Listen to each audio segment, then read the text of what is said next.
Hi friends, আমি সাগরিকা। আজকে আমি আর আমার বরমশাই বেরিয়ে পড়েছি। এখন বাজে হচ্ছে প্রায় 11:30 পৌনে 12টা। তা আমরা ট্রেন ধরে নিয়েছি। ট্রেনে প্রচণ্ড ভিড়। দেখো, চলেও এসেছি কৃষ্ণনগর স্টেশনও প্রচণ্ড ভিড়। যেহেতু আজকে 25শে ডিসেম্বর, সেই কারণে প্রচণ্ড ভিড়। তা আমার হুডিটা খুলে নিল। তা আমরা অটো করে আসতাম, অটো পুরো যাচ্ছে না, ভেঙে ভেঙে যাচ্ছে বলে আমরা একবারে টোটো ভাড়া করে নিয়েছি। তো টোটোতে উঠে গেছি আমরা দুজন। এবার নেমেও গেলাম টোটো থেকে। এবার আমরা ঘাটের দিকে রওনা দিচ্ছি। আমরা হচ্ছে মায়াপুর ঘাট পার হয়ে যাব, কারণ হচ্ছে নবদ্বীপ ঘাট পার হয়ে গেলে অনেকটা ঘুরে ঘুরে যেতে হয়। সেই জন্য আমরা মায়াপুর ঘাট পার হয়েই যাব। তো এই দেখো মায়াপুর ঘাট। বর্মশাই টিকিটটা কেটে নিল। ওদিকে দেখো একটা বড় নৌকা আসছে। তো ওই নৌকাতেই উঠবো। ওটা খালি হলে আমরা উঠবো। দেখো, অনেক লোক টিকিট কেটে দাঁড়িয়ে রয়েছে এখনো পর্যন্ত, আর কত লোক পার হচ্ছে। আর এদিকে সবাই ঘাটে স্নান করছে, আর দেখতে খুব সুন্দর লাগছে। নদী পার হতে বেশিক্ষণ সময় লাগে না, কিন্তু তবু এত সুন্দর লাগে কি বলবো। তা আমরা নৌকায় উঠে যাই। নৌকায় উঠতে ভয় লাগে, তো নৌকায় উঠেও গেছি। তাই একটু ভিডিও করে নিচ্ছি। আমি কিন্তু খুব সাজুগুজু করেছি, কারণ অনেক দিন সাজুগুজু করি না। এদিকে বর্মশাই বলছে এসব ফটো তুলে নি। তো নৌকা ছেড়েও দিয়েছে। বেশিক্ষণ লাগেও না, ওই 5 মিনিট মতো লাগে পার হতে। তা আমরা পার হয়ে গিয়েই আমরা বাসে উঠে যাব, মানে টোটো বা অটো যা পাই। তা আমরা বাস পেয়েছি, বাসেই উঠে গেলাম।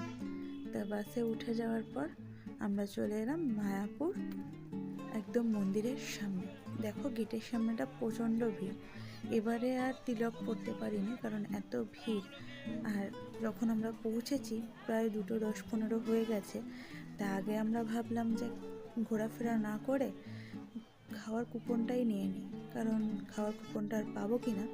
তা এদিকে 60 টাকার, ওদিকে 50 টাকার, আর মিডিলে হচ্ছে 70 টাকা। তা আমরা 70 টাকারটাই গীতা ভবনেরটা কেটে নিলাম। তাই এই ভিড়ের মধ্যে যে আমরা টিকিট পেয়েছি, কুপনটা, এর জন্য অনেক ধন্যবাদ এই যে গীতা ভবন। তো এবার আমাদের গীতা ভবনটা খুঁজে খুঁজে বের করতে হবে।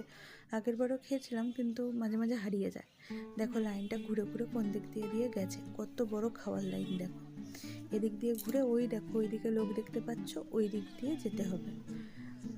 তা আমরা ঘুরে ঘুরে যাই। এদিকে বরমশাই আমাকে বললাম একটু আসছি, দাঁড়াও। তো আমার কাছে ব্যাগ দিয়ে উনি চলে গেছেন।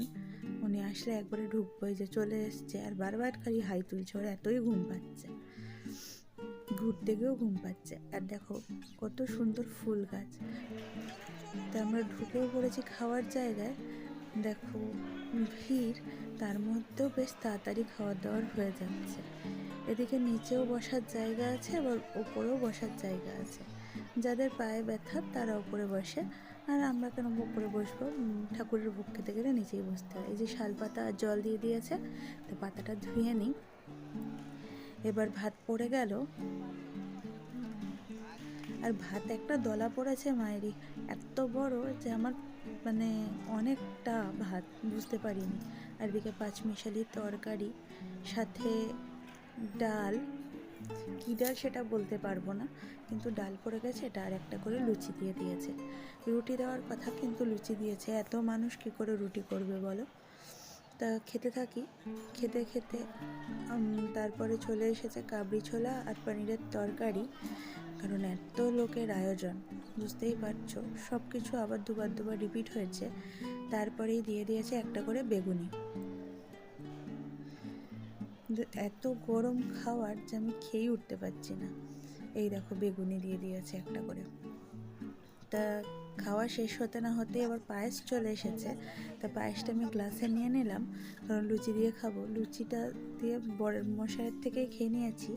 এই দেখো, খেয়ে দিয়ে বেরিয়ে আকাশটা দেখো কত সুন্দর লাগছে। তা একটু রেস্ট নিয়ে আমরা হাঁটতে শুরু করব, কারণ অনেকটা বেলা হয়ে গেছে, যেহেতু শীতের বেলা। আর এরা দেখো কীর্তন নিয়ে বেরিয়েছে, খুব ভালো লাগছে। কিন্তু তোমাদের তো সাউন্ডটা দিতে পারবো না। গোশালায় গিয়ে দইও খেয়ে নিলাম।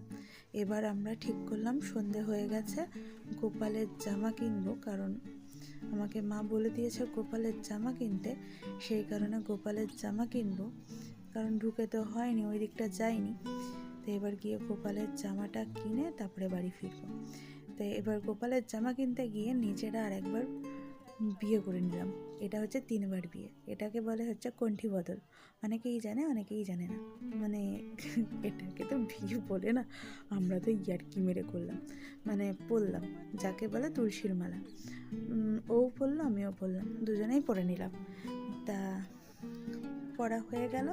তো এবার আমরা একটু ভেবেছিলাম যে কীর্তন মানে আরতি দেখবো, ভোগ আরতি, কিন্তু দেখতে পারবো না, এত ভিড়, ঢুকতে পারবো না। সেই কারণে এই দেখো বাচ্চাটা কি সুন্দর আরতি মানে আরতি করছে না, এখানে কীর্তন হচ্ছে, তাই সেই তালে তালে নাচছে।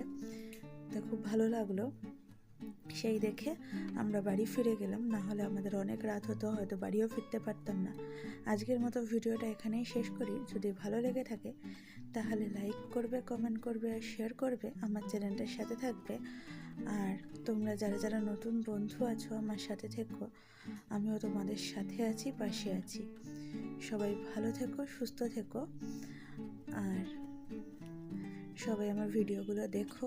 আমিও সবার ভিডিও দেখি, কিন্তু আমার একটু কমেন্ট বক্সে অসুবিধা হচ্ছে, কমেন্ট করতে গেলে ভিডিওটা বন্ধ হয়ে যাচ্ছে, তাই আমি কমেন্ট করতে পারছি না। 2 দিন পর থেকে আবার এটাও চালু হয়ে যাবে, একটু অসুবিধার জন্য। সবাই ভালো থেকো, সুস্থ থেকো, টাটা।